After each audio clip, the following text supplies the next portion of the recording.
Yes, reka mbasuhuze nongere mbifurize kumererwa neza no kugira ibihe byiza mwese mukunda ndetse mugakurikira amakuru n'ibiganiro tubagezaho twizere ko muri amahoro. Ndaje kugira ngo tuganire ku nkuru hamaze iminsi havugwa byinshi bitandukanye ku birebana n'umubano w'u Burundi ndetse n'u Rwanda.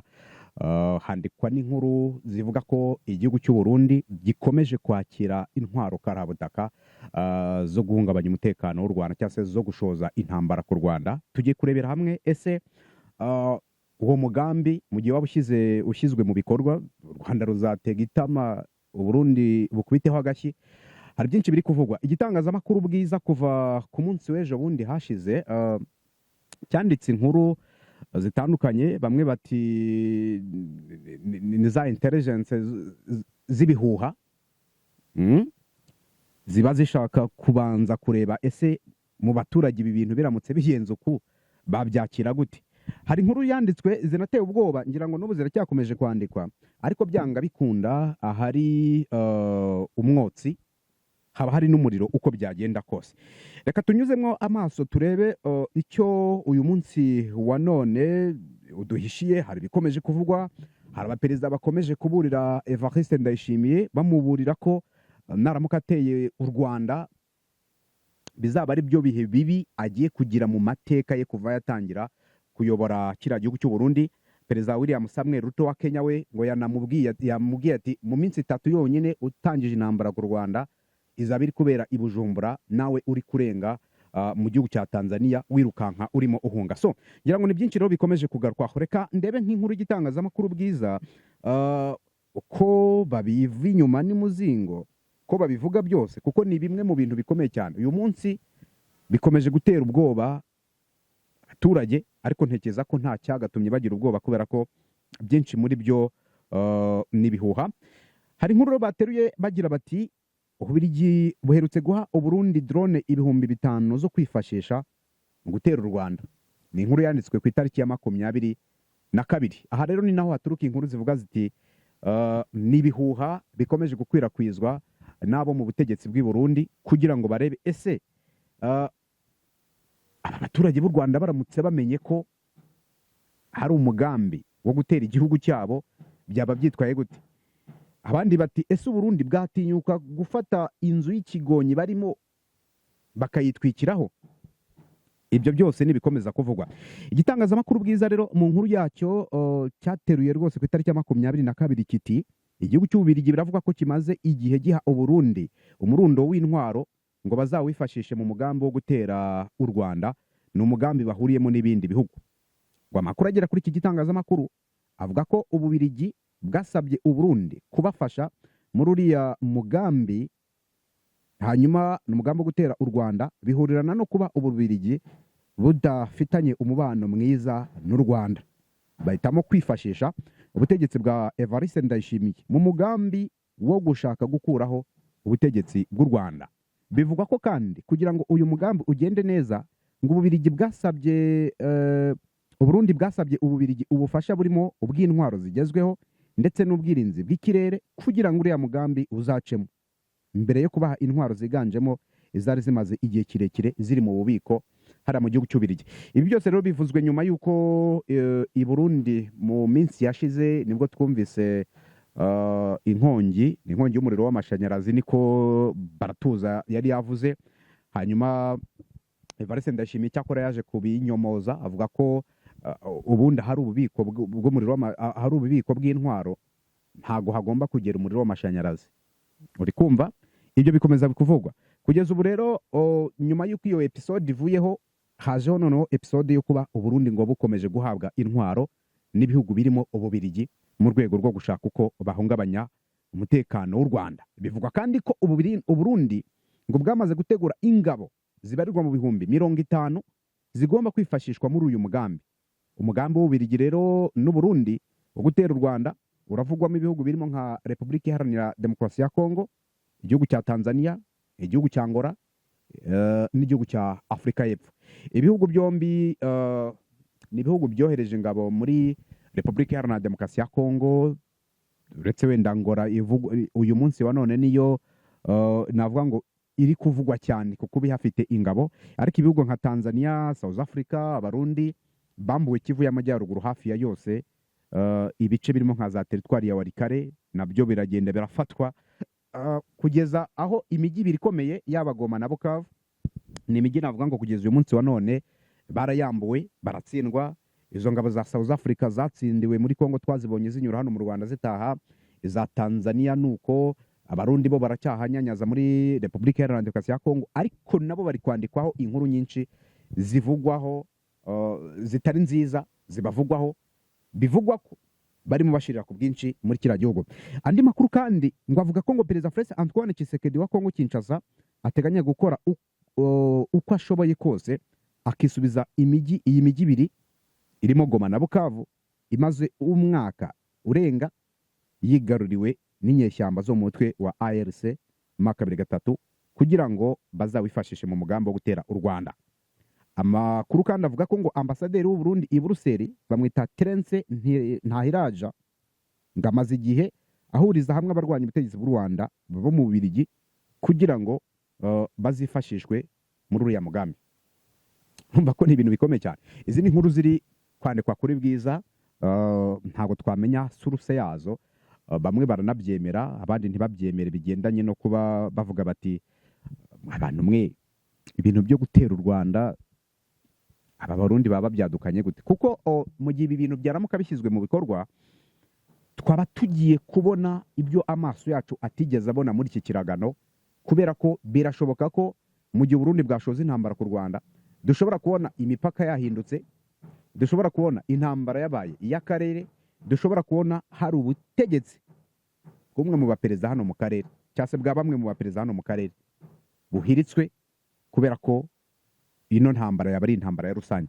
Mu bitandukanye abarundi bari, perezida w'u Burundi yari yagiye abikomozaho avuga ati nibyo u Rwanda rushaka kunyura Uvira, ati natwe kandi Kigali si kure duciye Kirundo. Hari ibitekerezo rero kuri iyi nkuru benshi bakomeje kwandika, bamwe babiti Ababiligi ni abazungu cyangwa se abazungu nka bose, bazirana n'abantu baciye ubwenge, kugira ubushake kuco bakeneye mu myaka iri imbere, babona ko babishakamo biciye ku Bahutu, ndetse n'abandi bantu babona ko babona mu mitwe itakigenda. Rero barazi ubwenge bw'Abahutu uko bungana, nico gituma nagira ngo mpanure abantu bashaka gutera u Rwanda nti nukuri ivyo bintu mubireke, koko namwe muzahunga n'abandi. Gahini amaze kwica mwene wabo Abeli ntabwo yagumyaho, ariko yaciye atangura kuyerera. Abahutu nabo nukuri nibareke abazungu, nibereka abazungu ko kizira kubasuzugura, barabe ico Mali, Nigeri, Burkina Faso bakoze, bikure agasuzuguro k'abazungu. Ni umurundi watangaga igitekerezo kuri inkuru yanditswe kuri Bwiza. Ngira ngo banditse ibintu byinshi, ariko n'abarundi ubwabo ntago bashyigikiye ibyo ubutegetsi bw'u Burundi bwakora mu gihe bwaba bufashe icyemezo cyo gushoza intambara ku Rwanda. Ngira ngo nta n'uwabyifuza, kubera ko intambara y'u Rwanda n'u Burundi ni intambara ishobora gusiga byinshi bitandukanye, nk'uko nari mbivuze.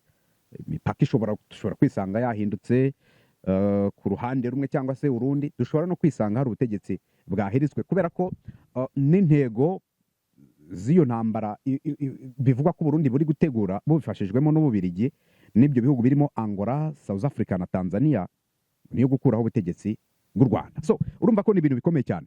Mu gihe rero havugwa ibingibi, hari indi nkuru yahise yandikwa, inkuru yihuta cyane, ivugwa ko abaperezida babiri bo muri aka karere k'uburasirazuba bwa Afurika baburiye Evariste Ndayishimiye, bamwibutsa ko gutera u Rwanda ari byo bihe bibi yaba n'umuvumo yabakururiye igihugu cye cy'u Burundi. Iyi nkuru nayo yanditswe ku munsi w'ejo, iragira iti Perezida Evariste Ndayishimiye w'u Burundi biravuga ko ngo aherutse guhamagarwa n'abaperezida babiri b'ibihugu byo mu karere, bamuburira ko umugambi wo gutera u Rwanda amaze igihe afite atari umugambi mwiza. Ni nyuma y'amakuru rero yaramaze iminsi avuga ko Burundi bwaba bumaze igihe buhabwa n'Ububirigi intwaro ndetse n'ibindi bikoresho bya gisirikare byo kwifashisha muri uyu mugambi, mu rwego rwo gukuraho ubutegetsi buyobowe na perezida Paul Kagame.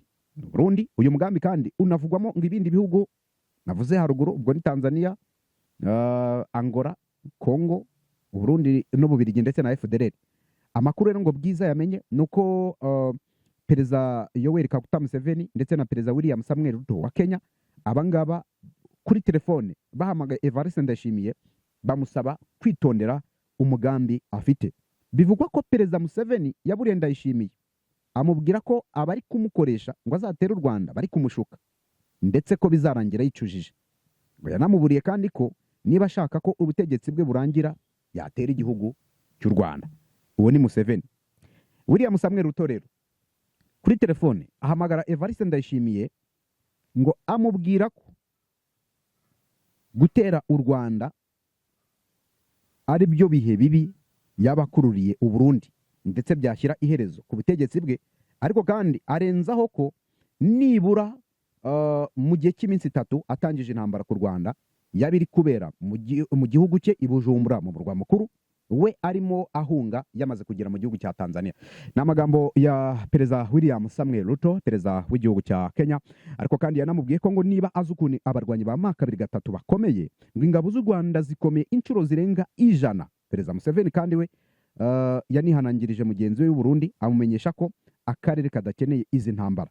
Perezida Evariste Ndayishimiye arateganya gutera u Rwanda mu gihe hashize igihe kirekire umubano hagati ya Gitega na Kigali utameze neza. Ibibazo bya politike byadutse mu Burundi kubera manda ya 3 ya Petero Nkurunziza bikaba byaragize ingaruka mbi ku mubano wari usanzwe hagati y'u Rwanda n'igihugu cy'u Burundi. Kuva mu mwaka wa 2015 muri Mata nibwo u Rwanda rwakira impunzi zirenga 70,000 n'impunzi z'abarundi. Muri izo mpunzi harimo n'abanyapolitike barwanyije manda ya 3 ya Petero Nkurunziza, bahungiye basabye ubuhungiro mu Rwanda. Kuva ubwo rero Uburundi bwashinje u Rwanda gushyigikira abari inyuma y'uriya mugambi wapfubye. Ni kudeta yari yageragejwe muri uwo mwaka wa 2015 ndetse kuva ubutegetsi bwa Evariste Ndayishimiye bwanagerwaho ngira ngo bwo yarafunze imipaka. Hari mu kwa mbere ku mwaka wa 2024 imyaka 2 irihiritse imipaka ifunzwe, bivuze ngo imihahiranire n'imigenderanire yo ku butaka yarahagaze.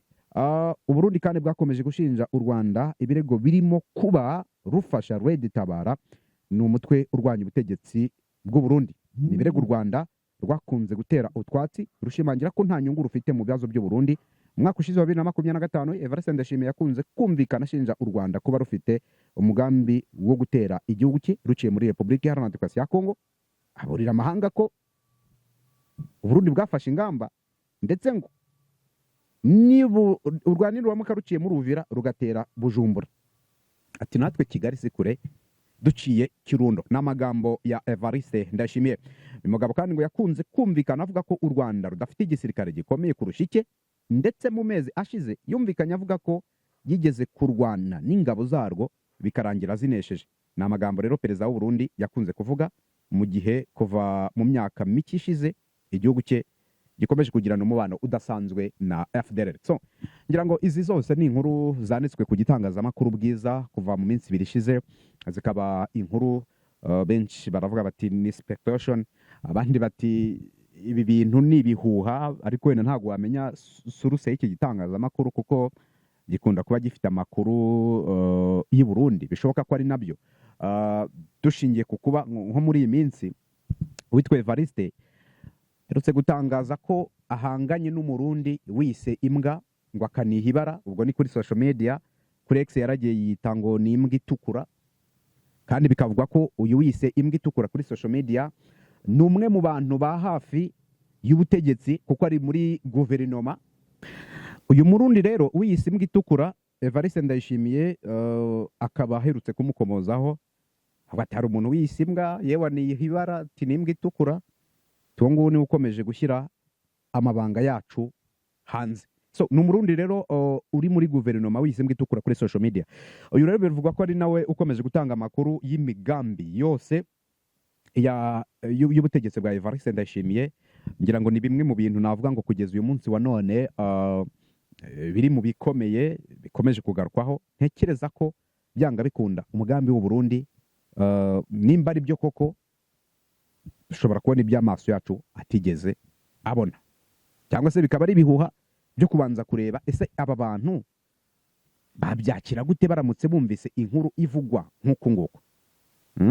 Urumva ko rero ni ibintu mu by'ukuri bikomeye cyane bikomeje kugarukwaho. So ni inkuru rero zikomeje kwandikwa n'igitangazamakuru Bwiza. Tunyarukiye nko muri Repubulika Iharanira Demokarasi ya Kongo, naho ngira ngo ntabwo ibintu byoroshye muri komine Minembwe. Haravugwa ibitero biri kugabwa na za drone, aho ziri kugaba ibitero zikaminjira amabombe mu bice bitandukanye, nka kaminuza ya EBEZA hariya Iminembwe mu ntara Kivu y'Amajyepfo. Kuri uyu wa gatatu amakuru avuga ko yarashwe, ndetse radiyo ya Ngoma ngo ya Amani nayo iri Minembwe, nayo ikaba yarashweho amabombe. Amakuru rero aturuka aha hantu avuga ko ngo ibitero bishya bya za drone za FARDC byibasiye inyubako ya kaminuza EBEZA muri Minembwe, ndetse na radiyo Ngoma ya Amani n'iya banki yo kuguza no kugurizanya. Kira ngo nuko ndi kubona babyanditse. Igitangazamakuru Kivu Morning Post kiravuga ko ngo drone za FARDC zateye aha hantu inshuro ebyiri kuva mu ijoro ryo kuwa gatatu rishyira kuri uyu wa kane ushize, aho ni muri metero nk'ijana uvuye ku kibuga cy'indege cya Minembwe. Ngoko urumva ko ni ibintu bikomeye cyane. Ikindi nabonye kiri mu bikomeye bivugwa muri iyi Repubulika Iharanira Demokarasi ya Kongo, wenda nasorezaho umugaba mukuru w'ingabo za AFC, Armée Congolaise Révolutionnaire, General Major Sultan Makenga, kuri uyu wa kane yayoboye umuhango ukomeye wo gusoza amahugurwa y'abayobozi mu nzego za politike n'ubuyobozi bw'ibanze. Ni amahugurwa yateguwe na AFC M23 mu rwego rwo gukomeza gahunda yo kuvugurura no kongera kubaka inzego za leta. Nk'uko byatangajwe n'umuvugizi w'uyu mutwe Lawrence Kanyuka, aya mahugurwa ari mu murongo udasubirwaho ugamije gushyiraho ubuyobozi bushya mu bice bigenzurwa nawo, bushingiye ku miyoborere myiza no gukora neza, no gukorera abaturage. Ngaye ngukorera ibyo ni ibice bya Repubulika Iharanira Demokarasi ya Kongo bivugwamo inkuru nyinshi zitandukanye. So ngira ngo aka karere k'uburasirazuba bwa Afurika karavugwamo amakuru menshi, ariko ku kirebana n'u Burundi ho turakora episode nyinshi uko amakuru akomeza kugarukwaho, tuze gukomeza kugenda tuyabahereza. Ngira ngo ni byinshi bikomeza kuvugwa, ubwo rero mukomeze mu byondeho kuri sabone cyangwa subscribe twaje kugira ngo tubagezeho amakuru. Abari bamaze igihe binubira ko hari amakuru atabageraho kuri iyi chaîne yacu, twagarutse kandi tugiye kubahereza amakuru atariho ivumbi, azira impuha yose uko yakabaye. So reka mashimire rero mukomeze mukore sabone, ubwo turakomeza tubane mu birebana n'izi nkuru zose nkomeza kubategurira.